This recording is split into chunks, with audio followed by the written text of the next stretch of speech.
It's a severe thunderstorm passing just to the north of us. But if we're lucky, I say lucky because I want this thunderstorm, then we might get hit.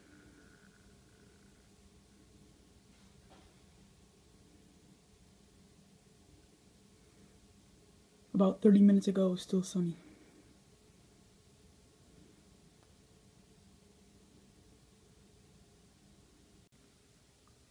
We live right where the white arrow is, or the white hand. So, right there. And as you can see, this thunderstorm just gonna pass just to the north of us since it's moving to the north. But I'm not sure because see that thunderstorm right there? Right in Mundelein, Libertyville? That one's moving southeast. And that one might get tangled with it and move also southeast. Then we're gonna get hit, but I'm not so sure about that. So there's the radar for you. As you can see, some heavy rain. If we go on storm tracks, it says hail detected, so pretty strong cell.